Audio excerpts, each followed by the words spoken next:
Categorized as a minivan slash light commercial vehicle, this unit we're about to review today has several segments in its crosshairs. There's the cargo hauling and commuter manual transmission variants, and then there's a GLS and premium variants that are for personal or family use.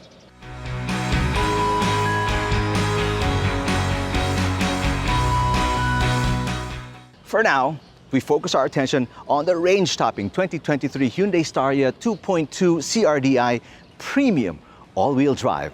I say that very slowly because there's so much to remember, but the variant name encompasses all that this vehicle is about.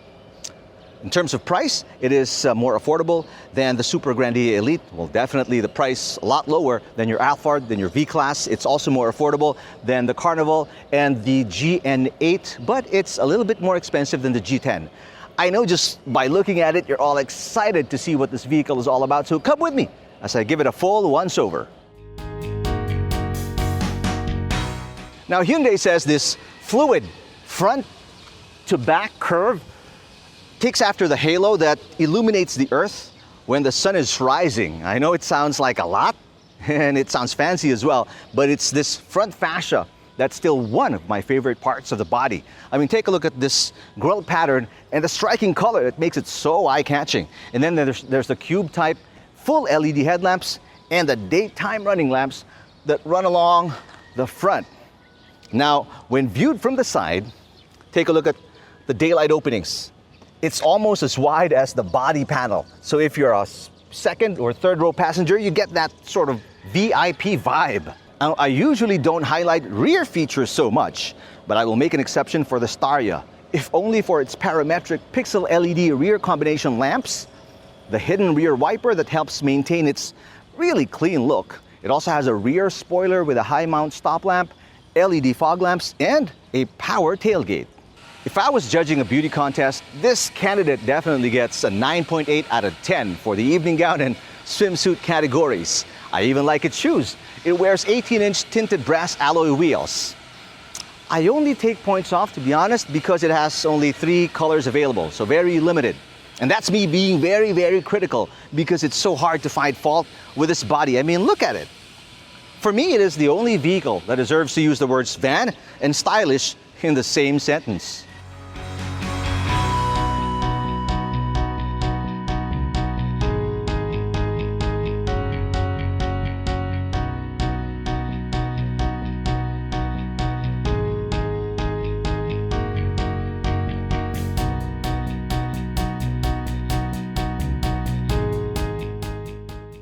You got your key right here with the typical buttons, lock, unlock, but there are extra buttons so you can open both side doors and the power tailgate remotely.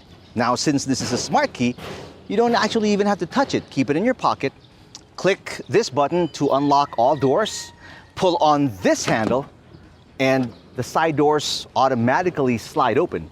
And the power tailgate, just click the latch and it automatically pops up as well. Now, these are easy access features that increase the wow factor when you're dropping off or picking up passengers on any driveway.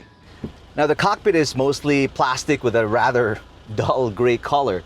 There is a soft touch surface. It's only here right in front of the passenger seat. I do appreciate the numerous storage spaces, starting with a cup holder here, covered compartments. There are 2 on top of the dashboard, and then the glove box, plus 3 layers on each of the door panels, so that's a lot. You've got your soft release cup holder here and a couple more inside this huge center console.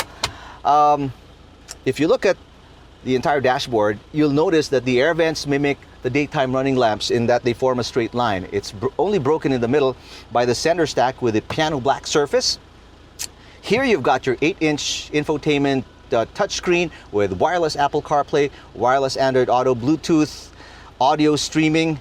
Right below it is your dual zone climate control system. And in the middle is your wireless charging pad. Below is our 2 USB ports and your 12-volt outlet.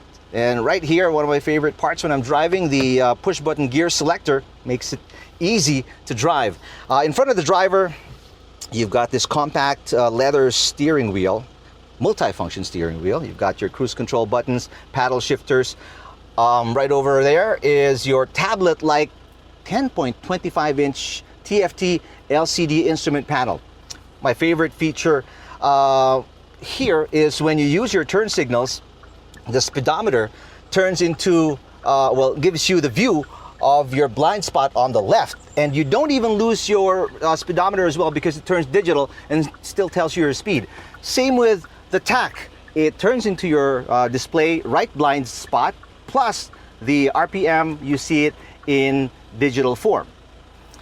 Except for the orange ambient lighting, which sort of doesn't match the mocha color of your leather bolstered seats, I didn't get a luxurious vibe here in the front row. It feels utilitarian, high-tech, and even fancy, but definitely not luxurious. My favorite features here are these, your adjustable armrests and the ventilated and heated front seats. As an executive 7-seater, there's more panache here in the second row compared to the first. The seats feel more bolstered. They definitely have more elaborate headrests, a couple more armrests, plus an excellent feature, a single push of a button and you're automatically taken into a lazy boy mode. And you can adjust the ottoman if your legs aren't raised as high as you want them to. You can adjust it like so, as you can see. And plus, when you're in this position, open the sunroof, the second sunroof, and then you get a great vista over here. Now, if you want to get back to serious mode, single push of a button right here, and it sends you back into seat mode. Awesome, right? The second row definitely is the place to be in the Staria. You get enormous amounts of legroom in front, as you can see, right? But you can even increase it by adjusting at least the front passenger seat via controls here on the backrest. You have your own set of controls for the climate control, only accessible though for passengers sitting here. It has fan speed controls and temp controls as well. Vents, you've got 4 surrounding the second row passengers. Numerous storage spaces, including these 2 cup holders, and then you've got 2 USB ports right here. I only wish it had power windows that go up and down, because right now you got manual slide to open windows, and it's even a little difficult as well. All right. If you want more privacy, you can slide down these visors to keep it dark and cool here in the second row. I do expect these to be power features in the next update. It looks pretty spacious here in the third row, but it actually isn't.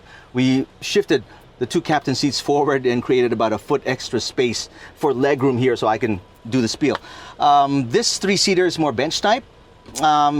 It's more comfortable for 2, but there isn't any armrest, so you can actually sit a person here. There are no air vents here. You have to borrow a couple from the center. There are cup holders too, and there are storage spaces as well, plus 1 USB port on each side. Thankfully, because they have big windows, they gave the rear seats, the third row seats, visors, so you can at least stay cool when you're traveling midday.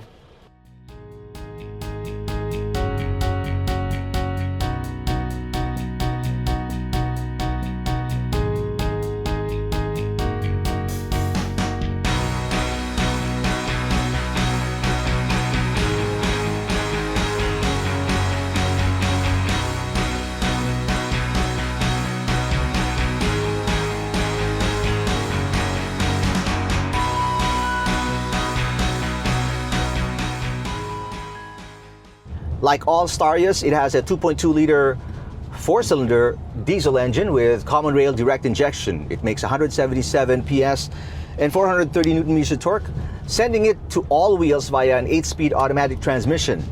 Steering and throttle feedback are deceivingly light for its size and heft, and you can tell how big of a vehicle this is. It's a tall ride, you have a very high driver vantage point, and you see the massive tail from these huge side view mirrors, which are great, by the way, especially if you're in traffic. You can really avoid and check your blind spots, avoid accidents.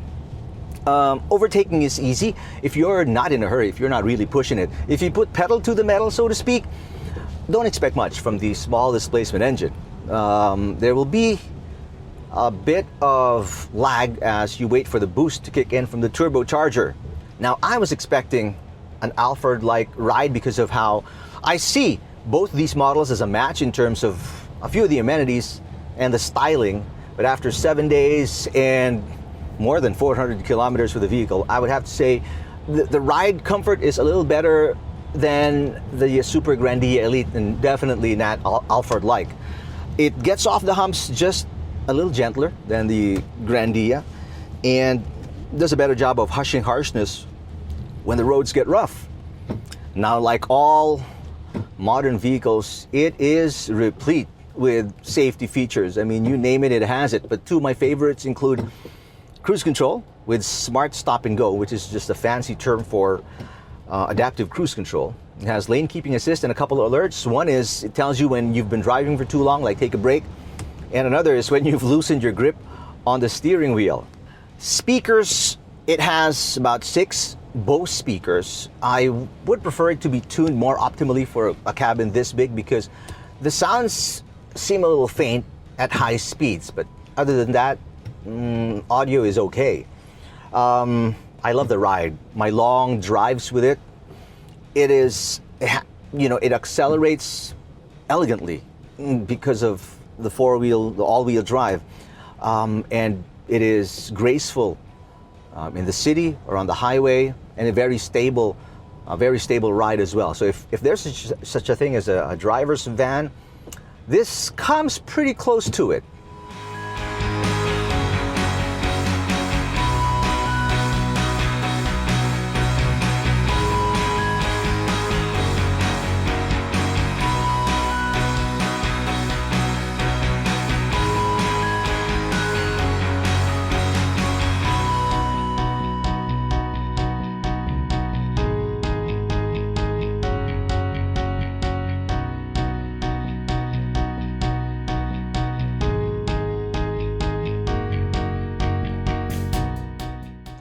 There are minivans, vans, LCVs, and then there's this beauty, the Staria. It may fall short of a few amenities and features, but at 2.930 million or 2,930,000 pesos, that's $1 million less than its more appointed rivals in the segment. Now, granted, it isn't cheap, but if you can live with a smaller engine, a slightly stiffer suspension, then you're keeping a significant chunk of change in your pocket.